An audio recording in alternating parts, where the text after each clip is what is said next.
Hi everyone, welcome back. So today I want to show you how I've used a few of these really cool animations made by Stupid Raisins. It's a couple of sets called Data Pop. There's a free one and a paid one that I got from fxfactory.com. And I'd recommend getting both because the free one actually has some slightly different ones than the paid one. For the kind of stuff that I do, it's actually really cool, really useful. So I'm going to actually show you a few examples, and I will have links below to the full videos created with this.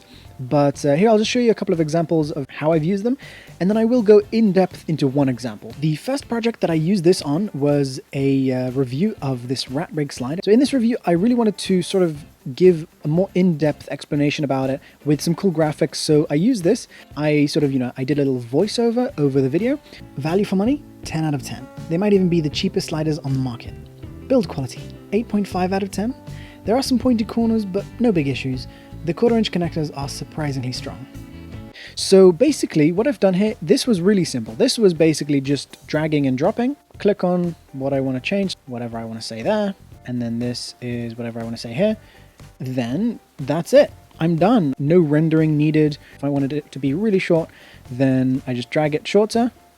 And that's it. The entire animation is really short. So I love that. It's really, really, really simple to use. So here in this video, which is a little video showing how to make almond milk at home.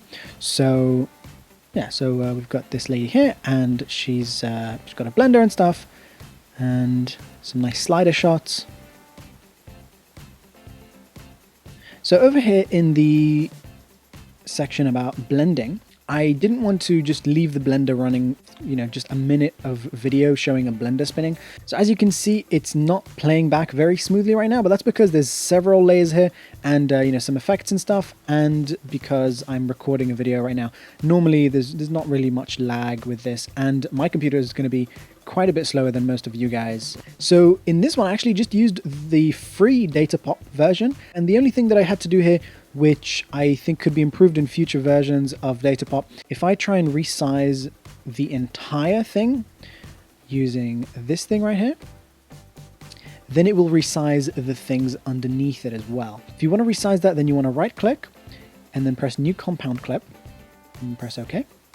Double click on that, which will take you inside that compound clip, and then you can resize it, and then it won't affect the layers underneath. So now if I wanted to, I could resize this, and then I'd go back, and then it would be resized, but everything underneath it, which is this, that would remain the same size as before. So let's take a look at how I created this little guy right here. So let's play this and see what it's like. So this is the end of the video. Now the animation that you see underneath it, this is just one that I bought from VideoHive. VideoHive and the other Envato websites, they have loads of really nice animations and audio and things like that for a really low cost. And you don't have to buy them in big packages. You just pay, sort of one off at a time. And, they go from about $1 to about $20, depending on what you want to buy. What I've done is, first of all, I chose the one that was suitable. So, for example, here there's a couple of different weld statistics. So I chose this one. And so I'm just going to drag it over to here so I can work on a new one. So I'm going to copy over the background by pressing Alt and then dragging it over here. So I'm going to place my Data Pop animation above that. Resize it just by dragging it. That's basically, almost ready to go. Double click these things. Here I'm just going to do a few examples. I'm not going to go through the entire process. Now you might want to make sure that this isn't selected right here, because then you can sometimes accidentally move the entire project. It's not really a big issue. If you do, then you can just go to video right here, and you can press the reset button in transform, and that'll bring it back to the original place. And if I double click, then I enter into the text editing mode. If I press escape, then I go back out of that. And then I can drag these things around, and most of the Data Pop animations are very much simple, like this one here is. Once again here, I'm going to change the text.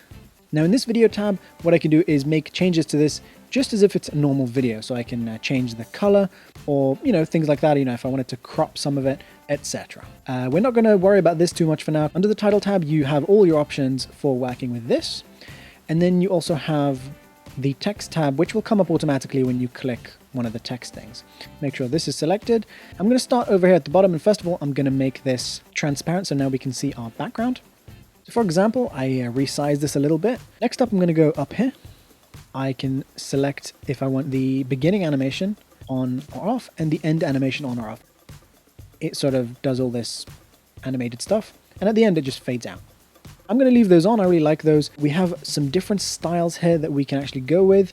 So here we have a countries version. We can say that we want Japan only, or we can say, and actually I'm going to disable this for a second so you can see this a little better. So I'm going to press V to disable that, or we can go with the USA or World 2. Now below that we have a bunch of different settings for the different pins. Now I'm going to leave the pins as they are. Each one of these is a pin. So what I did in my animation over here is I wanted all of the pins to have an outline. So I just did that. And as you can see, this one now has an outline. Now you can go into each individual one and change the color. I didn't want to spend much time on it. I went over to the video tab and then I pressed this little guy right here to enter the color corrector. And then from here in the color tab, and I made them blue. I'm going to scroll down again. We have options for drop shadows. And so for example, I can add a little bit of a blur to it and I can make it further away from the map. We can add a custom map here, which I haven't tried to do. Basically, you just want to drag and drop an image onto that. Now next over here, we have the sweep on and off. So if that's selected, then we have this sort of motion. As you can see, my computer is really lagging right now.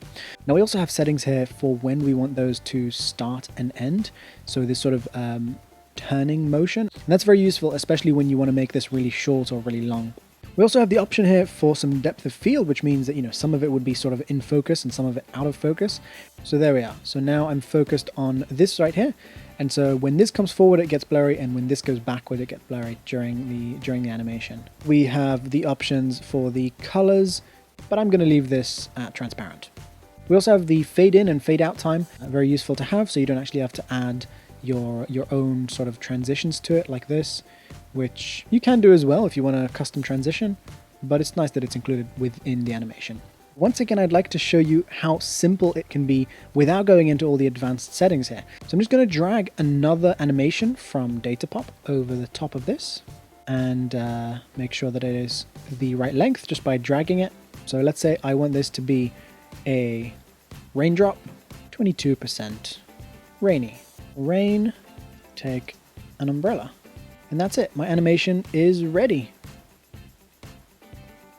Alright guys, so thanks for watching. I hope you found this helpful and interesting. I'll have links down below to all the stuff I've discussed in this video, including a link to FX Factory where you can get this Datapop set, as well as the links to the full videos that I've created with these animations. And don't forget to subscribe, and I'll see you soon.